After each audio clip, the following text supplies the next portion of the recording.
अल्हम्दुलिल्लाह हुकूमत पाकिस्तान ने अवाम पाकिस्तान की उम्मीदों पर पूरा उतरने की कोशिशें तेज कर दी हैं। अमरीकी डॉलर कम होते हुए 90 रुपए तक पहुंचने की उम्मीद है। पहली तारीख से पेट्रोल भी 100 रुपए लीटर मिलने का इम्कान है। महंगाई की शरह 5% से कम होने का इम्कान है। आलमी इदारों की रिपोर्ट के मुताबिक अगले माली साल में पाकिस्तान की GDP ग्रोथ 8.4% मुतवक्का है। इंशाअल्लाह इस साल पाकिस्तान इंपोर्ट से ज्यादा एक्सपोर्ट करेगा। दुआ तो मेरी भी यही थी कि मैं ऐसी ही खबरें आपके साथ शेयर करूं कि पाकिस्तान में इस वक्त जो इन्फ्लेशन है दैट इज़ ऑलमोस्ट 38%। इस वक्त पूरे खत्ते में सबसे ज़्यादा हाईएस्ट जो इन्फ्लेशन है ना, वो महंगाई जो है वो पाकिस्तान के अंदर हैं। आपका मईशत पे तज्जिया, और अब तो सारी कौम को ही मालूम है कि मईशत की हालत बहुत ख़राब है। महंगाई जो है वो आसमान को छू रही है और ज़र मुबादला का बहरान रहता है, फैक्ट्रियाँ बंद हैं और IMF से मुआहदा बहाल नहीं हो सका।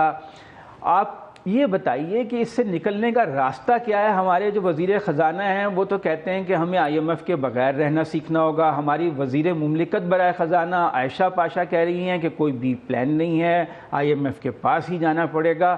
हम तो कंफ्यूज्ड हैं। आप बताइए कि रास्ता है क्या, इससे हम निकलें कैसे? अब आप देखें, आप आगे आ जाएं।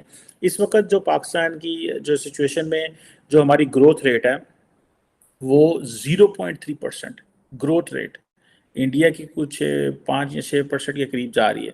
हमारी जो ग्रोथ है 0.3%, और जबकि हम आज से 1 साल पहले 6.1%। ये इमरान खान छोड़ डालता है कि भाई मैं तब था तो मैं इस मुल्क को बड़े अच्छे से चला रहा था, लेकिन इसमें सिर्फ इमरान खान फैक्टर है वो नहीं है। इमरान खान तो अपना गन करके गए ना, वो उन्होंने जो पॉलिटिकल क्योस इस मुल्क में फैलाया, नॉर्मली लोग उसको अंडर एस्टिमेट करते हैं। पॉलिटिकल क्योस फैलने की वजह से फाइनेंशियल अनसर्टेनिटी आती है। लेकिन मैं आगे चलता चलूँ, ये पाकिस्तान की तारीख की सबसे बड़ी इन्फ्लेशन है जो मैंने आपको बताई, 38%। कभी ऐसे नहीं हो। आप इस वक्त पाकिस्तान के पास जो फॉरेन एक्सचेंज रिजर्व्स पड़े हैं वो $4 बिलियन के करीब है।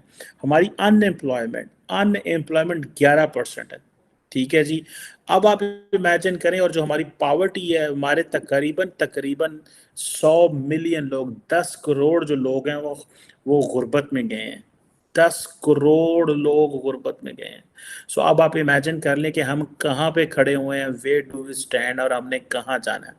ये वो स्टैटिस्टिक्स हैं जो मैं बताती हैं कि हमें we are not going to be, हमको इतने जैसे कहते हैं नॉर्मल कंडीशन में नहीं है, बड़ी अब नॉर्मल कंडीशन है। गो के लगता नहीं है, क्योंकि इस वक्त फॉरेन मिनिस्टर जॉर्डन बैठे हुए हैं 5 दिन के लिए। Minister for state for foreign affairs जो हैं वो डेनमार्क, नॉर्वे जो है और बेल्जियम जा रही हैं। द रीज़न बिहाइंड इज कि उनको पता है कि अगली हुकूमत शायद उनकी है, तो वो अपनी लॉबिंग करने जा रहे हैं, अपने बारे में बताना जा रहे हैं, अपने बारे में जानना चाहते हैं और अपनी CV ठीक करें। That is there right. और जो हुकूमत है, जिनके पास फेडरल गवर्नमेंट है सारी, वो सारा टाइम पैसे इकट्ठे कर रही होती हैं, और हमारा जो फॉरेन मिनिस्टर साहब हैं वो फुल टाइम अय्याशियों पे लगे हुए हैं, मज़े कर रहे हैं, अच्छी इंजॉय कर रहे हैं। जिसे कहते हैं ना, उनको इस चीज़ का अच्छे से अंदाज़ा है कि उन्होंने अपनी वो कहा जाता है कि जो फॉरेन पॉलिसी होती है that is an extension of the domestic policy. घर में क्या चल रहा है, मिलिट्री कोर्ट्स चल रहे हैं, ट्रायल्स चल रहे हैं, और वो खैर एंजॉय कर रहे हैं। वो अच्छी बात है, एंजॉय करें, मतलब जारी बात है किसी एक को तो एंजॉय करना चाहिए। खैर एनी हाउ, अब ये जो एनवायरमेंटल क्राइसिस आप देखें, नॉर्मली हम जो एनवायरमेंट है उसको हम इग्नोर जाते हैं। आपको याद होगा कि हमारे जो फ्लड्स आए उसकी वजह से जॉब्स गई उसकी वजह से, और उसकी वजह से जब जॉब्स गई, लोगों की मईशत तबाह हो गई, कारोबार तबाह हो गए, घर उजड़ गए। हमारे जो सिंध का इलाका था, ठीक है जी, वहाँ पे हज़ारों लोग जो टेंट लगे हैं, टेंट सिटीज़ लगे हुए हैं।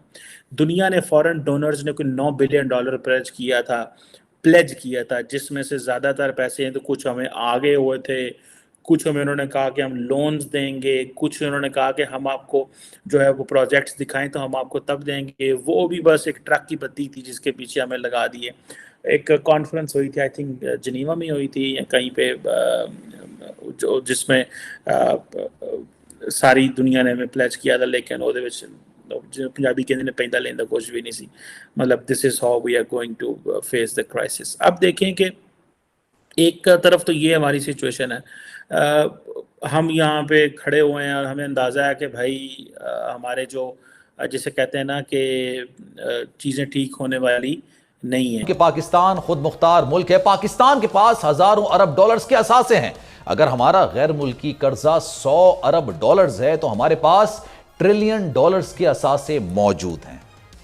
I assure you, Pakistan is a solvent country. Pakistan is trillions of dollars of assets.